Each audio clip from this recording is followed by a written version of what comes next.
Hello everyone, I'm Dr. Vaishali Jain. I'm an assistant professor with Symbiosis Institute of Management Studies, Symbiosis International Deemed University, Pune. Today we are going to learn one of the most important and core principles of finance, time value of money. Time value of money talks about what are the different cash flows that occur during the lifetime of an investment, and with the passage of time, how the value of this money changes. Before we start, I want to ask you a simple question. What would you prefer? Rupees 5,000 today or rupees 5,000 after 3 years? Obviously, your answer would be rupees 5,000 today. This choice of yours can be motivated by many factors. Let's try to list out what these factors are. The first factor influencing your decision could be your attitude. You probably want to spend the money now rather than spending it later in order to get the satisfaction, because the satisfaction of getting it today is more than when you get it later. Your second factor that influences your choice could be opportunity cost. You might have an opportunity present before you today, wherein if you invest your money, you'll be able to earn returns or income, and this opportunity might not be available with you later on. The third factor can be inflation. We know that the prices change with time, and the same amount of money may or may not be sufficient to buy the quantity or the thing which you want to buy today. Another factor, which is not the least important, can be the uncertainty. We all want to avoid uncertainty.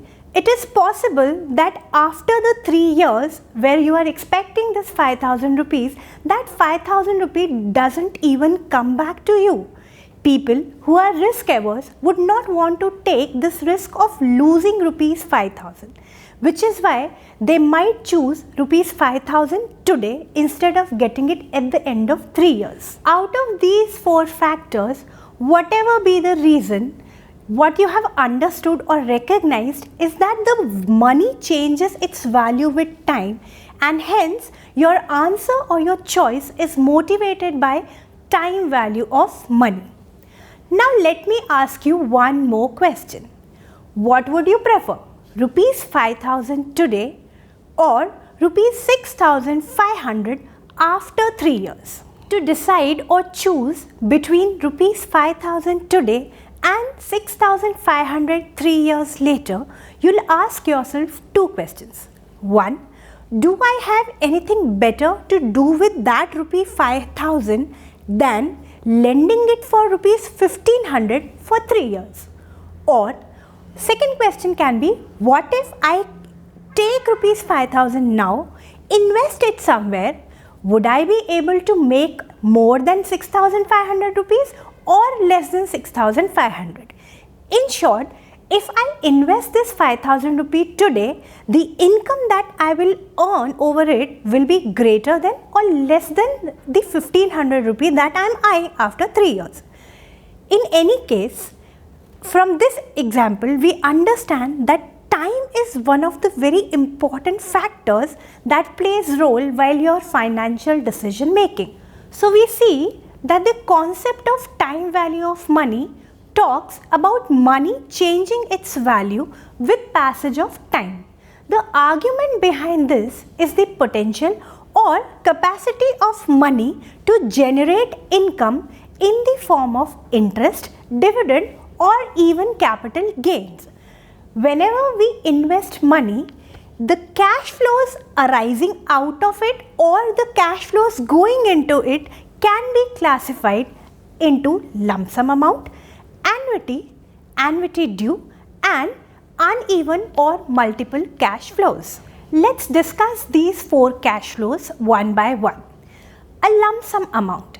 A lump sum amount is a single cash flow which occurs only once, that is only once during the life of the investment. Annuity.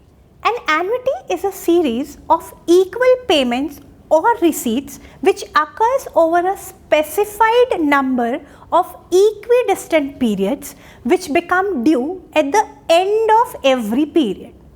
Whereas an annuity due is the same set of equal payments at equidistant periods. The difference is they become due at the beginning of every period.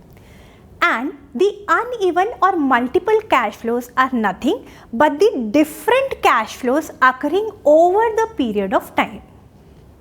Having discussed the different forms of cash flows, let's see what can be the value of these cash flows with different passages of time.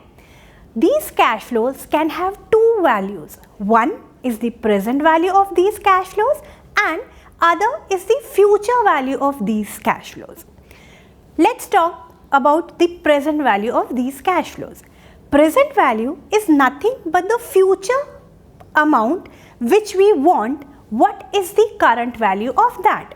For example, if I am looking at a sum of rupees 50 lakh to be received after 10 years, what amount at which interest rate should I invest today or I start investing today so that I'll get an amount of 50 lakh rupees after 10 years. Then comes the future value of money. Future value of money is simply a sum of money which will grow into a certain amount after some periods of time, which will be at a certain rate. For example, if I start investing 5 lakh rupees every year, or if I invest a single amount of 5 lakh rupees today, what amount will I get after 8 years or 10 years at a certain interest rate? This gives me the future value or the value of my money which I am investing today after a period of time. So in this video, we learned what are the factors that affect our choice of decisions, especially financial decisions. What are the different types of cash flows that may occur during the life of an investment, and most importantly, how the value of this investment changes with period of time. In our next video, we'll see how to calculate or how to find the present value of our investment as well as the future value of our investment. Thank you.